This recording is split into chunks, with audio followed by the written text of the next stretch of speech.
Judas Priest and Scorpions teased their fans, Ghost's new policy backfires, and Slayer redeemed themselves in front of their fans. Metal is alive and well, so let's see what keeps it going today. Here you go. Rock you like a painkiller.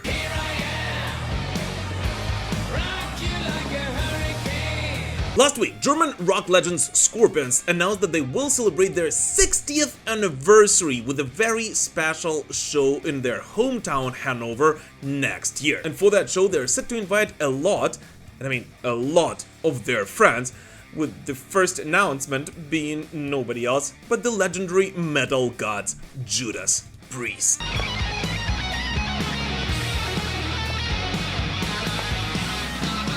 So, the special show, titled 60th Anniversary Coming Home, will take place on July 5th, 2025 at the Heinz von Heiden Arena in Hanover. And in all honesty, I simply think it is incredible and just mind-blowing that Scorpions will be celebrating their 60th anniversary next year. As the truth is that despite the whole fact that, a lot of people, including Scorpions themselves, like to make jokes about the whole fact that they've been touring with their final tour for the past 20 years, they were in fact one of the first and to this very day remain one of the most influential hard rock and heavy metal bands of the mainland Europe. And I'm more than sure that this will be an extraordinary experience for every Scorpions fan.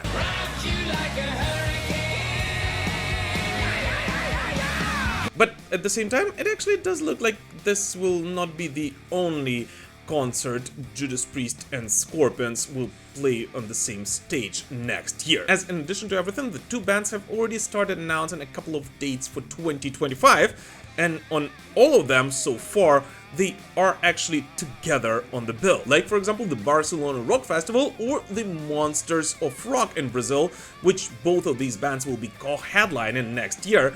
But in addition to them, there will be simply gazillion other incredible bands, including the legendary Savatage.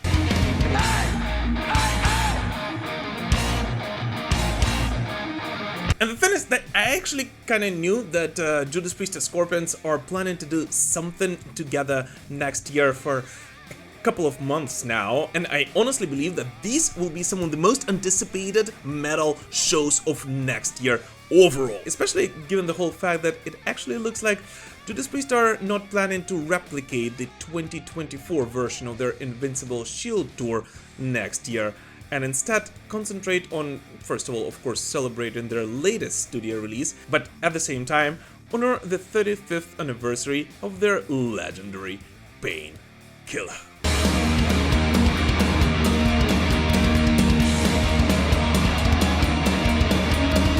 And by the way, this was actually my subtle way to hint that next week we are going to dive deeper into what exactly Judas Priest are planning to do in 2025. So if you still haven't subscribed to this channel, and especially if this is not the first video you're watching on the show, I would really appreciate it if you would consider doing it right now. At least so that you don't miss that episode. Because the truth is that only around 30% of the people who watch my videos are actually subscribed to the Metal Pilgrim channel, and I would absolutely love it to continue building this amazing heavy metal community together.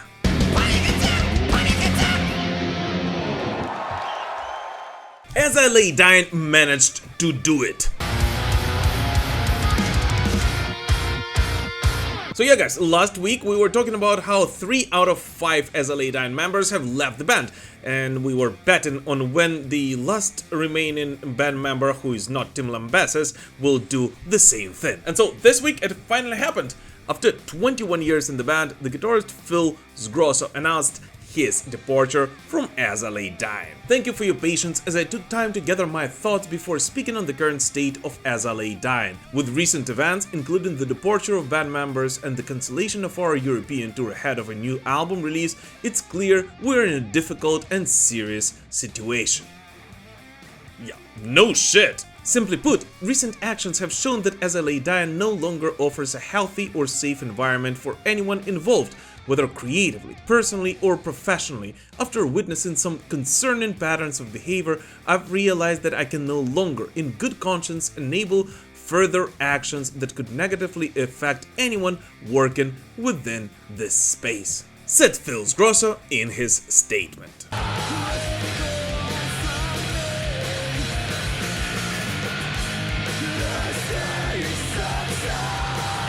So as of right now, the only band member who is still officially in the band is Tim Lambesis, who cannot announce his own departure from the band, with the only reason being that no one will actually accept it. And at least as of right now, their newest studio album is still scheduled for release this November 15th, which I'm not sure. Either no one will actually listen to, or because of this genius marketing, everyone will, including those people who actually hate SLA Dying. But nevertheless, announcing his departure, Phil Grosser actually hinted that there is a chance that him and the other ex-SLA Dying members might do something together in the future, as by the end of his very long statement he also said the following: "After all that's been put into this, I believe that with the right adjustments and restructuring, our music can continue to thrive and explore new possibilities in a healthier environment. I'm looking forward to putting my energy and creativity into new, more positive ventures in the near future." Which,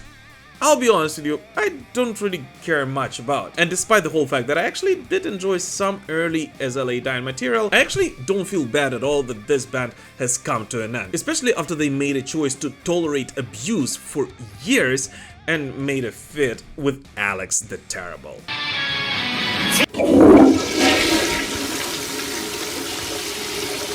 And here, guys, I just have to point out that holidays are coming, and every metalhead knows that it is better to celebrate those in your favorite channel's metal merch. And so if you guys would like to rock some Metal Pilgrim merch this holiday season, I'll be more than happy to send it pretty much anywhere across the world. And if you do consider to do that, just know that you can order it at metalpilgrim.net. And just in case if you do decide to do that, I just want to say thank you, because it does help me out quite a lot.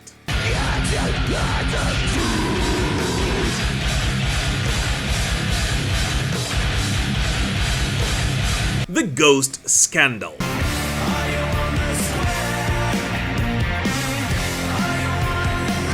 This week, the ultra-popular rock band Ghost announced their 2025 world tour. And so the band's next European journey will kick off with a show on April 15th in Manchester and conclude on May 24th. Oh, my birthday, in Oslo, Norway. After which the band will take a short break and commence the North American leg of their tour, which will launch on July 9th in Baltimore and wrap up on August 16th in Houston, Texas. And this indeed is great news for all the Ghost fans, whom there are a lot, and who are always eagerly waiting for their favorite band to come to their town.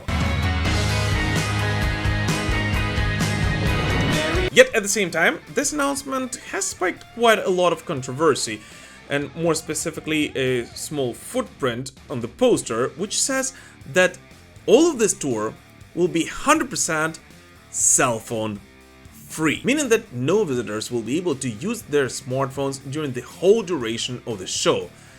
And this has actually divided the Ghost fanbase and the metal community into two camps. I can feel the thunder that's breaking. So, first of all, the way it will work is that no one will take your cell phone from you, but rather every device will be placed in a yonder pouch, which will allow the guests maintain the possession of their phones at all times, yet will not permit the phone's usage until the very end of the show, creating a phone-free space in which creativity and productivity could flourish in the absence of technology.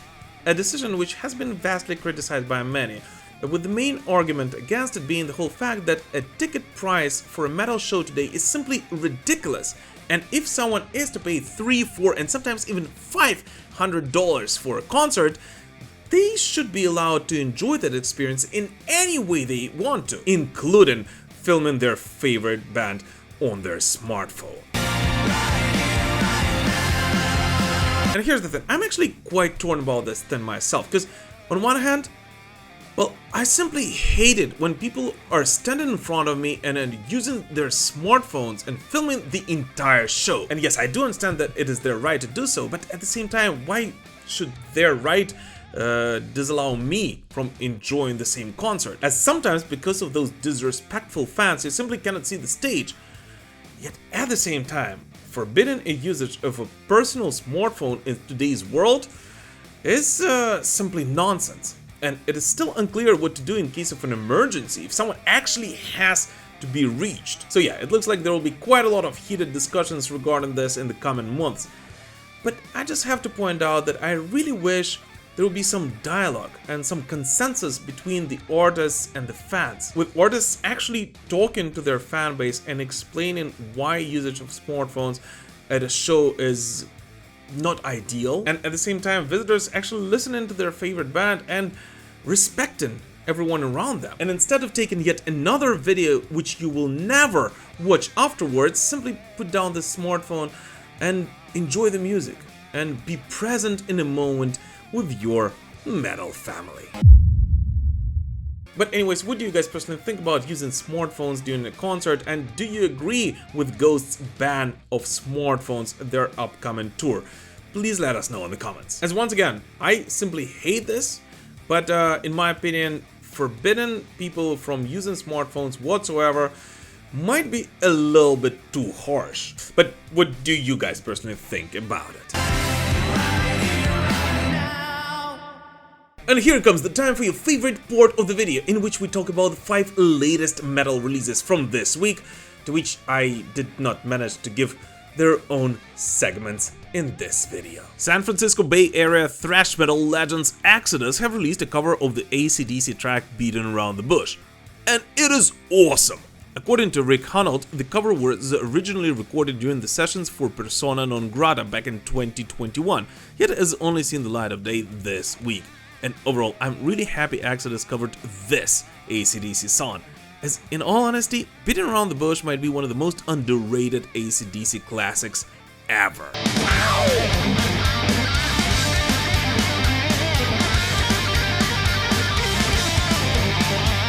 The Hungarian-American rocker Dorothy dropped her new single The Devil I Know from an upcoming studio album, which is yet to be announced. And this song right away hit number 3 on the Billboard Mainstream Rock chart and number 4 on the Active Rock chart. And although it falls quite far from being metal, it is so catchy that I simply had to share it with you so that I won't be the only one sitting with it being stuck in my head.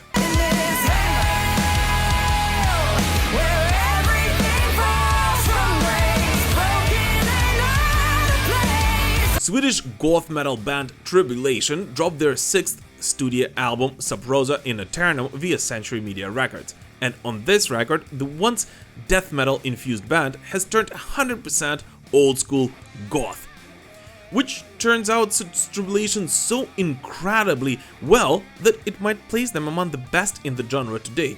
And since I simply love all the goth comebacks of 2024, I have to say that this might be one of the strongest outputs of this year in the genre so far.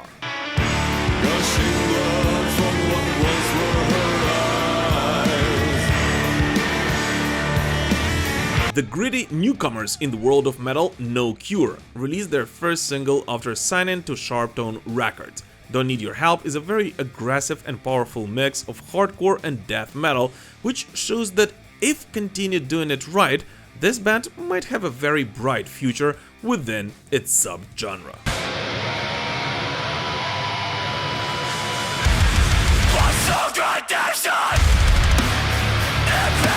Scandinavian progressive metal act Vola dropped their new album Friend of a Phantom, featuring guest vocals from Anders Freedom of In Flames. This album became the band's 4th studio output already and is truly taking the band to a new level, both composition and production-wise. Definitely worth checking out.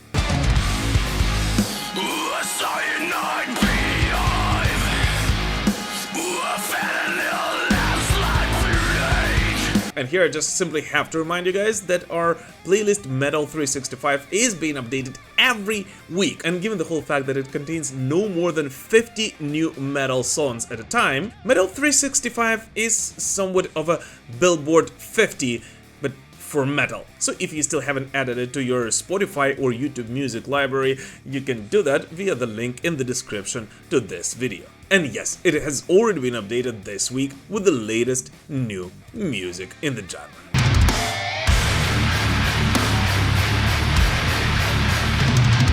Slayer's Redemption.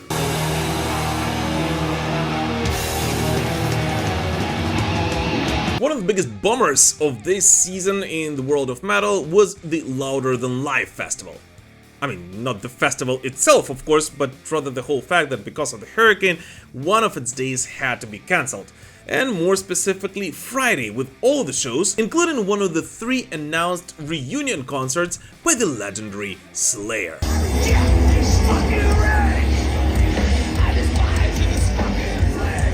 And this, of course, was a huge bummer for all of the Slayer fans, since once again only 3 reunion shows have been announced for 2024, and therefore a lot, and I mean a lot, of people have flown from all over the world to that festival to see their favorite band, and I simply cannot imagine how frustrated they were when that didn't happen. And so this week, although this of course was not the band's fault, Slayer decided to redeem themselves in front of their fans by announcing the first reunion show of 2025.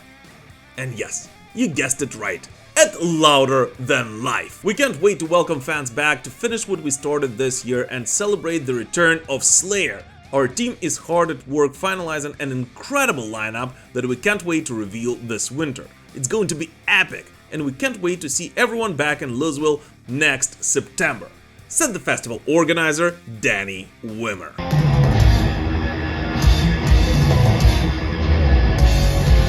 So yeah guys, just as we anticipated, after tasting blood of the reunion shows, Slayer will continue doing these in 2025. And for some reason I'm actually 100% sure that this will not be the only show that Slayer will do in 2025. Although of course, as much as we would like it, I don't think that this will actually signify the band's full-scale return, meaning I don't think that Slayer will actually go on a world tour or anything along those lines. Yet at the same time, after seeing an incredible response from their fan base, first of all, Slayer will most likely make these kind of shows a rule rather than an exception from it, and there is a high chance that they will be playing selected dates all across the world. And B, despite what the band said before, I wouldn't actually rule out a possibility of some new Slayer material coming out sometime in the future.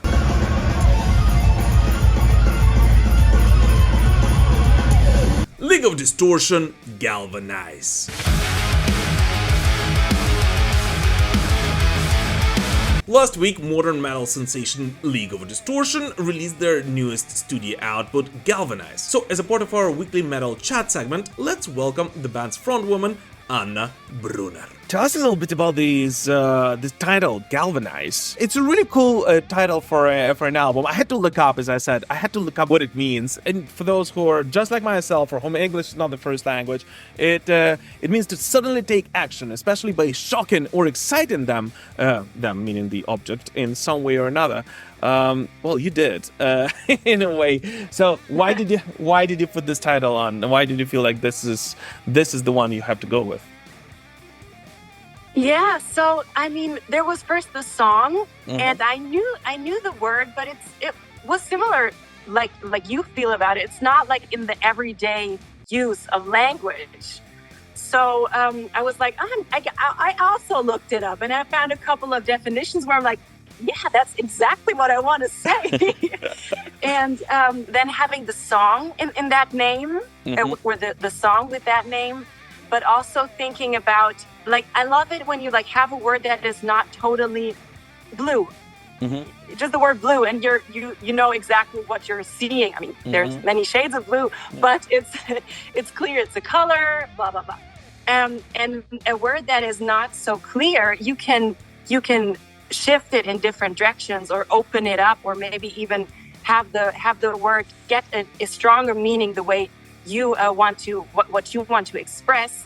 And the funny thing is, the word is actually from like chemics. It's to galvanize something.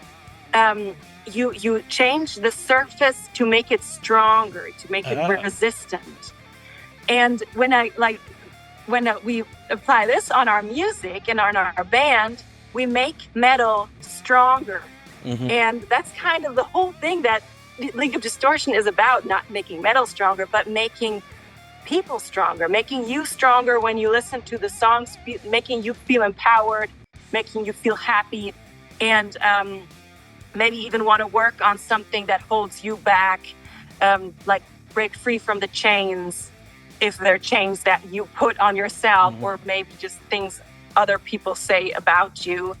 And using this word to really fit the whole League of Distortion universe, that's something that actually came to me while talking about it. And I'm even more happy now to see this title actually makes sense. And we use the word as often enough. We have the Galvanize song, we have the Galvanize album, and we have the Galvanize headline tour coming. That's awesome. Now you're going to popularize it to hell. Everyone's going to be galvanizing everyone. Then people will be like hearing the word Galvanize. Oh, isn't that the band from Germany? That's the word. Well, that we would call this success if this happens, right? But nothing's left for us. What the fuck is wrong? The full interview with Anna is already available on our second channel, MP2, so if you're a fan of League of Distortion, make sure to check it out. But overall, I just have to point out that I'm really happy that more and more modern bands appear on the metal landscape, and even more so that they continue growing their fan base all around the world, as this does mean that our favorite genre will continue striving no matter what. What if we had the guts to escape from this? Life made us numb and blind, but we don't realize. Iron Maiden in the charts again. And the last but not least for this week, guys, following the death of the legendary Iron Maiden vocalist Paul Di'Anno, Iron Maiden is doing something extraordinary, and more specifically, their debut studio album, Iron Maiden, is hitting the charts once again. So last week, Forbes senior contributor Hugh McIntyre has declared that the Iron Maiden debut album has landed at number 65 on the official album downloads charts in the United Kingdom. And in addition to all that, 44 years after its release, Iron Maiden's debut has also entered the official rock and metal albums charts once again, re-entering the race at number 33. So yeah, landing in top 40 once again. And this, of course, just once again shows that despite the whole fact that we, of course, would want it to be under different circumstances, our music is immortal. And even 40 plus years after its release, a metal album can still land in charts and is still relevant today. But at the same time, guys, let's still do everything we can to enjoy our favorite artists while they're still with us. Let's go to their shows, purchase their music, and help them create this incredible legacy of heavy metal, which I'm more than sure will continue living forever. But anyways, what new music did you listen to this week? Please let us know in the comments. As always, thank you so much for watching this video, guys, and thank you so much for supporting me, this show, and Ukraine through this very difficult time. As always, please do not forget to subscribe to the channel if you still haven't done so, and don't forget to like this video, comment, share the news, and you know what? You know everything what to do, right? I mean, you know the drill. And in addition to everything, I'll be more than happy to see you on other social media platforms such as Instagram, Facebook, and Discord server that we recently launched. So if you do use any of those apps, please make sure to join our amazing community over there as well. Thank you so much for watching, guys, and we will prevail. Slava Ukraini!